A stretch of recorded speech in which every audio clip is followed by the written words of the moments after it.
সকালবেলা এক বিশাল অফিসের সামনে সারি সারি দামি গাড়ি এসে থামছিল। গাড়ির দরজা খুলে যারা নামছিলেন তাদের পরনে ছিল স্যুট, টাই আর চকচকে জুতো। প্রত্যেকে চোখে মুখে ছিল দ্রুত এগিয়ে যাওয়ার আর সফল হওয়ার তীব্র আকাঙ্ক্ষা। সেই ভিড়ের মধ্যে এক তরুণ খুব শান্ত পায়ে হেঁটে অফিসের মূল গেটের দিকে এগোচ্ছিল। তার কাঁধে ছিল একটি পুরনো ব্যাগ, জামাকাপড়ে হালকা ভাঁজ আর জুতো জোড়া এত পুরনো যে মনে হচ্ছিল অনেক দিন ধরে হেঁটে আসছে। তার নাম ছিল শুভ। কেউ তার দিকে ফিরেও তাকালো না, কারণ সবার চোখে সে ছিল একজন সাধারণ কর্মচারী। কিন্তু আসলে শুভ সাধারণ ছিল না, সে ছিল ওই কোম্পানির আসল উত্তরাধিকারী এবং ভবিষ্যৎ মালিক। বিদেশে পড়াশোনা শেষ করে সে সম্প্রতি ফিরে এসেছে এবং একটি বড় প্রতিষ্ঠানে ইন্টার্নশিপও করেছে। কিন্তু সে নিজের পরিচয় লুকিয়ে রাখার সিদ্ধান্ত নেয়। তার মনে হয়েছিল যদি তাকে এই কোম্পানির দায়িত্ব নিতে হয় তবে সবার আগে তা জানা দরকার তার দলটা আসলে কেমন, কে সৎ, কে তোষামোদকারী আর কে নিজের পদের অহংকারে মানবিকতা ভুলে গেছে। এই কারণেই সে একজন পরিচ্ছন্নতা কর্মীর ছদ্মবেশ নেয়। হাতে একটি ঝাড়ু নিয়ে কোমর ঝুঁকিয়ে সে অফিসের ভেতরে প্রবেশ করে। গেট পেরোতেই সে দ্রুত পায়ের আওয়াজ শুনতে পায়। একজন মহিলা হাই হিল পরে তার দিকে এগিয়ে আসছিলেন। তার নাম ছিল সনন্দা। তিনি ছিলেন কোম্পানির সহকারী ম্যানেজার। খুবই কঠোর, ক্ষমতাবানী আর তার অধীনস্থ কর্মীদের ওপর খবরদারি করার জন্য বিখ্যাত। শুভকে দেখে সনন্দার চোখ তীক্ষ্ণ হয়ে ওঠে। তিনি তাকে ওপর থেকে নিচ পর্যন্ত একবার দেখে নিয়ে কঠোর স্বরে বললেন, এখানে কেন দাঁড়িয়ে আছো? এক্ষুনি সব পরিষ্কার করো, এটা তোমার দাঁড়িয়ে থাকার জায়গা নয়। শুভ মাথা নিচু করে নেয়। এক মুহূর্তের জন্য তার বুকে যেন একটা সূক্ষ্ম ব্যথা অনুভূত হলো, কিন্তু সে মুখে শান্তভাব বজায় রাখল। সে নিঃশব্দে ঝাড়ু তুলে নিয়ে এক কোণে সরে যায়। এই অপমান সহ্য করা তার জন্য সহজ ছিল না, কিন্তু সে জানত তার আসল উদ্দেশ্য অন্য কিছু। এটি কোনো খেলা নয়, বরং একটি বড় পরীক্ষা যেখানে সফল হওয়া তার জন্য খুবই জরুরি। যাওয়ার আগে সনন্দা ব্যঙ্গ করে বললেন, হ্যাঁ, এখানে পুরনো পরিচ্ছন্নতা কর্মীর মতো আলসিমি দেখিও না, নয়তো বেশি দিন টিকতে পারবে না। তার কথা শুনে আশেপাশে থাকা কিছু কর্মচারী মুচকি হাসে। কেউ চাপা হাসি হাসে আর কেউ নিজের ফাইল নিয়ে মুখ লুকানোর ভান করে চলে যায়। কেউ কল্পনাও করেনি যে যাকে তারা একজন সাধারণ পরিচ্ছন্নতা কর্মী ভাবছে, কাল সেই তাদের ভাগ্য নির্ধারণ করবে। শুভ ঝাড়ু দিয়ে মেঝেতে একটা আঁচড় কেটে মনে মনে প্রতিজ্ঞা করল যে সে সব কিছু দেখবে, সব কিছু সহ্য করবে আর সময় এলে সত্যিটা সবার সামনে নিয়ে আসবে। খাবার মরের পরিবেশ প্রতিদিনের মতোই কোলাহলে ভরা ছিল। কিছু কর্মচারী উচ্চস্বরে হাসাহাসি করছিল, কেউ হাতে কফির মগ নিয়ে গল্প করছিল। শুভ চুপচাপ ঝাড়ু হাতে এক কোণে পরিষ্কার করার কাজে ব্যস্ত ছিল। তার চোখ মেঝের দিকে ছিল, কিন্তু কান সব কিছু শুনছিল। হঠাৎ একজন মহিলা জোরে হেসে উঠে ইশারা করে বললেন, আরে দেখো, নতুন পরিচ্ছন্ন কর্মীটা একেবারে গ্রাম্য লাগছে, মনে হয় জীবনে এই প্রথম কোনো বড় অফিসে এসেছে। তার পাশে বসা আরেকজন মেয়ে সঙ্গে সঙ্গে বলে উঠল, হ্যাঁ, মনে হয় লিফটের বাটানো টিপ্পি জানে না। তাদের সঙ্গে বসা আরও একজন কর্মচারী আরও অপমান করে বলল, কালকে আবার যেন আমাদের সাথে ক্যান্টিনে বসে খাবার না চায়। এই সবার হাসি একসঙ্গে প্রতিধ্বনিত হলো। পরিবেশে ঘৃণা আর অহংকারের গন্ধ ছড়িয়ে পড়ল, কিন্তু শুভ মাথা তুললেনি। তার ঠোঁটে একটি হালকা নীরব হাসি ছিল। সে মনে মনে সবার চেহারা মনে রাখছিল। সে জানত এই রকম মুহূর্তগুলোই আসল পরীক্ষা, যেখানে মানুষের চরিত্র বোঝা যায়। সে সবার আসল রূপ মনে গেঁথে নিচ্ছিল। কিছুক্ষণ পর সবাই তাদের হাসি আর কফির কাপ শেষ করে খাবার ঘর থেকে চলে যায়। শুভ তখনও পরিষ্কারের কাজে ব্যস্ত ছিল। তার ভেতর কোথাও হয়তো ক্রোধের একটি স্ফুলিঙ্গ জ্বলে উঠছিল, কিন্তু সে নিজের মনকে শান্ত করে নেয়। সে জানত যদি সে আবেগপ্রবণ হয়ে পড়ে তাহলে তার পুরো পরিকল্পনা ব্যর্থ হয়ে যাবে। তাকে ধৈর্য আর বিচক্ষণতার সাথে এগিয়ে যেতে হবে। সন্ধ্যা নেমে আসছিল। অফিসের দরজার বাইরে আলো ঝলমলে একটি দামি গাড়ি এসে থামল। শুভ দূর থেকে দেখল সনন্দা ফোনে কথা বলতে বলতে গাড়িতে উঠছেন। তার চেহারায় অহংকার আর আচরণের দাম্ভিকতা স্পষ্ট। কাছে দাঁড়ানো সিকিউরিটি গার্ড গাড়ির দরজা খুলে দিল আর সনন্দা হেসে ভেতরে বসলেন। ফোনে তার বলা কথা শুভর কানে গেল, হ্যাঁ হানি, আজ রাতে আমাকে কোনো 5 স্টার রেস্টুরেন্টে নিয়ে যেও, কোনো সস্তা ক্যাফেতে আমি যেতে পারবো না। শুভ এক মুহূর্তের জন্য দৃশ্যটা মনোযোগ দিয়ে দেখল, তারপর আস্তে আস্তে চোখ নামিয়ে নিল। তার মনে একটাই চিন্তা এলো, এই অহংকার বেশি দিন থাকবে না। ক্ষমতা আর পদ মানুষকে সবসময় বাঁচাতে পারে না, একদিন না একদিন সত্যিটা সবার সামনে আসবেই। শুভ শান্ত পায়ে অফিস থেকে বেরিয়ে এলো। সন্ধ্যার ঠান্ডা হওয়া তার ক্লান্ত শরীর ছুঁয়ে গেল, কিন্তু তার চোখে ছিল এক দৃঢ় সংকল্পের দ্যুতি। এটি ছিল একটা দীর্ঘ খেলার শুরু, যেখানে প্রতিটি মিথ্যা, প্রতিটি অহংকার আর প্রতিটি অবিচার উন্মোচিত হতে চলেছে। মেঝে তখনও ভেজা ছিল। এই পরিষ্কারটা কি তুমি করেছ? হঠাৎ সানন্দার কঠোর কণ্ঠস্বর শোনা গেল। মেঝে এখনো ভেজা, কেউ যদি পিছলে পড়ে যায়, তোমার কি বুদ্ধিশুদ্ধি কিছু নেই? শুভ মাথা নিচু করে নিল। আর চুপচাপ আবার মেঝে পরিষ্কার করতে লাগলো। আশেপাশে দাঁড়িয়ে থাকা কিছু কর্মচারী একে অপরের দিকে তাকালো। কারো মনে হয়তো একটু সহানুভূতি এসেছিল, কিন্তু কেউ মুখ খুলতে সাহস পেল না। তারা জানতো সানন্দার সামনে কথা বলা মানে নিজের বিপদ ডেকে আনা। সবাই চোখ সরিয়ে নিয়ে নিজের কাজে লেগে গেল। এই দিনগুলোতে শুভর পরিচয় হয় ফিরোজ নামের এক পুরনো পরিচ্ছন্নতা কর্মীর সাথে। ফিরোজ বহু বছর ধরে এই কোম্পানিতে কাজ করতেন। তিনি সহজ সরল একজন মানুষ, কম কথা বলেন, কিন্তু তার মনটা খুব পরিষ্কার। তিনি সবসময় কঠোর পরিশ্রম করতেন এবং কারো সঙ্গে ঝগড়া করতেন না। কর্মীরা প্রায়ই তাকে নিয়ে মজা করত। কেউ তাকে বুড়ো পরিচ্ছন্নতা কর্মী বলতো, আবার কেউ তার পোশাক নিয়ে কটাক্ষ করত, কিন্তু ফিরোজ কখনো কিছু মনে করতেন না। শুভ ফিরোজের মধ্যে এক অন্যরকম আলো দেখতে পেল। সে তার সাথে কাজ করতে করতে জিজ্ঞাসা করল, ভাই, আপনি এত বছর ধরে এখানে আছেন, লোকে যখন এভাবে অপমান করে তখন আপনার খারাপ লাগে না? ফিরোজ হেসে উত্তর দিলেন, সম্মান তো ওপরওয়ালা দেন। এই যে লোকেরা আজ হাসছে, কাল ভুলে যাবে, কিন্তু আমরা যদি আমাদের কাজ সততার সাথে করি তবে মনটা শান্ত থাকে। এই কথাগুলো শুভর মনকে ছুঁয়ে গেল। সে অনুভব করল যে এই মানুষটি দেখতে দুর্বল হলেও আসলে সে সবচেয়ে বেশি শক্তিশালী। খাবার সময়ে ফিরোজ প্রায়ই তার রুটি ভাগ করে দিতেন। একদিন তিনি শুভকে অর্ধেক রুটি দিয়ে বললেন, নেও বাবা, তুমিও খেয়ে নাও, আমি তো একা মানুষ, আমার চলে যায়। তুমি যুবক, তোমার বেশি শক্তি দরকার।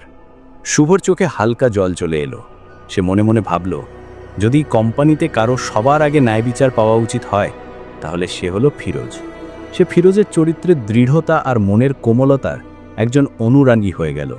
সেই মুহূর্তে শুভ নিজের কাছে প্রতিজ্ঞা করল যে সে একদিন শুধু ফিরোজ নয়, বরং প্রত্যেক সেই মানুষের অধিকার ফিরিয়ে দেবে যাদেরকে এখানে বছরের পর বছর ধরে দমন করা হয়েছে। কিন্তু সে জানত এখনও সময় আসেনি। তাকে আরও অনেক কিছু সহ্য করতে হবে এবং সঠিক মুহূর্তের জন্য অপেক্ষা করতে হবে। দিন যেতে থাকে এবং শুভ অফিসের প্রতিটি কোণে ঘটে যাওয়া ঘটনাগুলো কাছ থেকে পর্যবেক্ষণ করা শুরু করে। একদিন দুপুরে খবর এলো, কোম্পানির কোঅপারেটিভ সোসাইটির ঘর থেকে কিছু টাকা চুরি গেছে।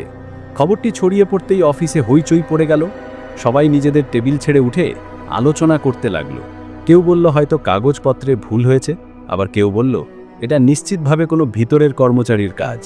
তখনও শোরগোল চলছিল। এমন সময়ে সানন্দা দ্রুত পায়ে হলে প্রবেশ করলেন। তার হাতে কিছু কাগজ ছিল আর মুখে রাগের লাল আভা।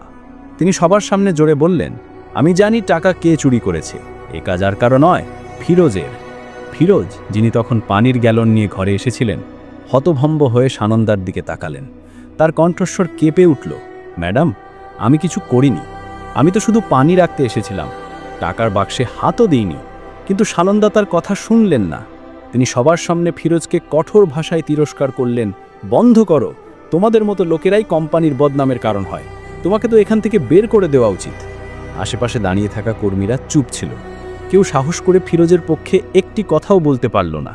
সবাই জানত যে সানন্দার সাথে বড় কর্মকর্তাদের ভালো সম্পর্ক আছে, আর তার সঙ্গে ঝামেলা করা মানে নিজের কর্মজীবনকে ঝুঁকির মধ্যে ফেলা। HR অর্থাৎ হিউম্যান রিসোর্সকে সঙ্গে সঙ্গে জানানো হলো এবং তারা ফিরোজকে কঠোর সতর্কতা দিল।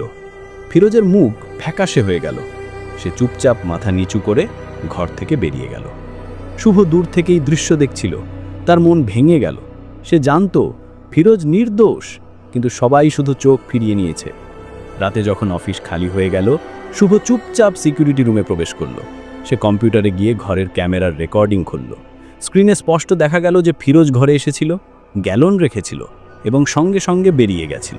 সে টাকার বাক্স স্পর্শও করেনি। এটি দেখে শুভ স্বস্তির নিঃশ্বাস ফেলল, কিন্তু একই সাথে তার মনে রাগের আগুন জ্বলে উঠল। সে সঙ্গে সঙ্গে ভিডিওটা কপি করে নিজের কাছে রেখে দিল। সে নিজেকে বলল, সময় পাল্টে যাচ্ছে, এই অবিচার বেশি দিন চলতে পারে না।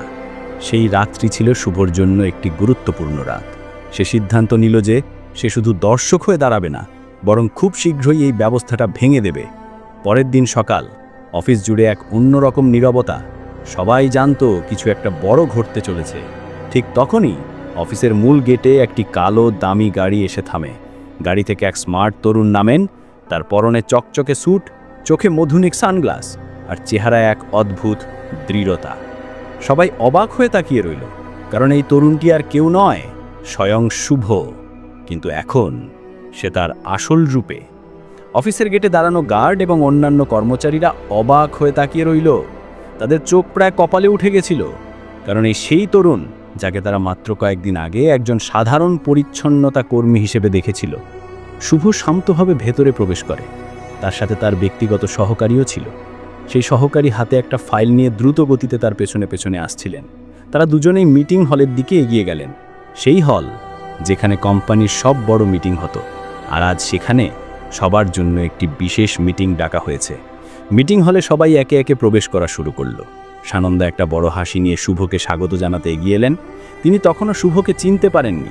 তিনি ভেবেছিলেন তিনি হয়তো কোনো বড় বিনিয়োগকারী বা বিদেশি অতিথি। সানন্দা বলেন, স্যার, আমার নাম সানন্দা, আমি সহকারী ম্যানেজার, আপনাকে এই কোম্পানিতে স্বাগত জানাই।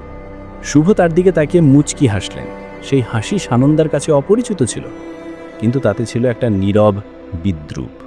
শুভ শান্তস্বরে বললেন, ধন্যবাদ সানন্দা, তবে আপনার পরিচয় দেওয়ার প্রয়োজন নেই, আমি সব জানি। সানন্দা অবাক হয়ে তাকিয়ে রইলেন। সেই মুহূর্তে শুভ তার ব্যক্তিগত সহকারীকে ইশারা করে বললেন, এবার মিটিং শুরু করা যাক। সভার শুরুতেই শুভ একটা বড় স্ক্রিন চালু করে।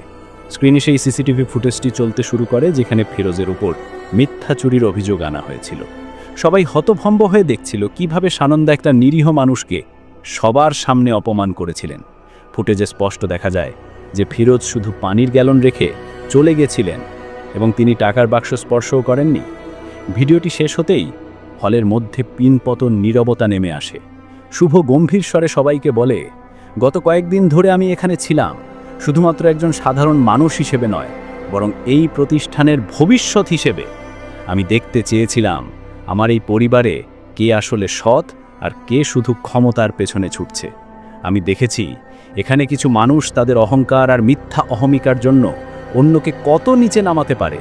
দেখেছি কিভাবে একজন সৎ আর পরিশ্রমী মানুষকে অপবাদ দেওয়া হয়েছে। সানন্দার মুখ পুরোপুরি সাদা হয়ে গেছিল। সে ভয়ে কাঁপছিল। সে শুভর দিকে তাকিয়ে কোনো কথা বলতে পারছিলেন না।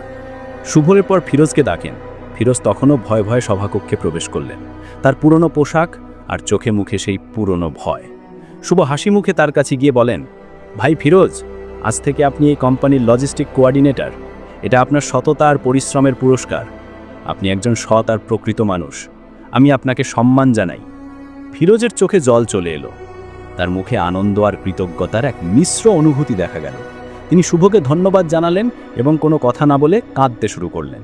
এরপর শুভ সবার দিকে তাকিয়ে বলে, যাদের মানবিকতা আর সততার অভাব রয়েছে তাদের জন্যই কোম্পানি কোনো স্থান দেবে না।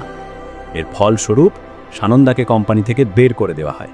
শুভ পরে সানন্দাকে ব্যক্তিগতভাবে ডেকে বলেন, জীবন এখানেই শেষ নয়, তোমার এখনও পরিবর্তন করার সুযোগ আছে। অহংকার মানুষকে সাময়িক সম্মান দিলেও তা শেষ পর্যন্ত সব কিছু কেড়ে নেয়। এরপর একটি কার্ড দিয়ে বলেন, আমাদের একটি প্রশিক্ষণ প্রোগ্রাম আছে, তুমি যদি চাও সেখানে যোগ দিতে পারো। সেখানে তুমি নতুন করে শুরু করতে পারবে। সানন্দা তখন বুঝতে পারলেন সে কি ভুল করেছেন। তার চোখে জল চলে এলো। তিনি মাথা নিচু করে শুভকে ধন্যবাদ জানিয়ে চলে গেলেন। পরের দিন থেকে সব কিছু বদলে গেছিল। কর্মচারীরা সবাই একসাথে কাঁধে কাঁধ মিলিয়ে কাজ করছিল। তারা বুঝতে পেরেছিল মানুষের আসল পরিচয় তার পদ বা পোশাক দিয়ে হয় না, বরং তার চরিত্র আর মানবিকতা দিয়ে হয়। বন্ধুরা, গল্পটা এখানেই শেষ। এই গল্প থেকে আমরা একটা বড় শিক্ষা পাই। মানুষের আসল পরিচয় তার পদ, অর্থ বা পোশাক নয়, বরং তার সততা আর মনুষ্যত্ব। কখনো কাউকে ছোট ভেবো না, কারণ কে জানে কার কাছে কি গোপন প্রতিভা বা পরিচয় লুকিয়ে আছে। এই গল্পের সবচেয়ে পছন্দের চরিত্রটি কে আর কেন, কমেন্ট করে আমাদের জানিও। তোমার মতামত আমার কাছে অনেক মূল্যবান। আর যদি গল্পটা ভালো লেগে থাকে তাহলে আমাদের চ্যানেলটি সাবস্ক্রাইব করতে ভুলো না। দেখা হবে পরের ভিডিওতে।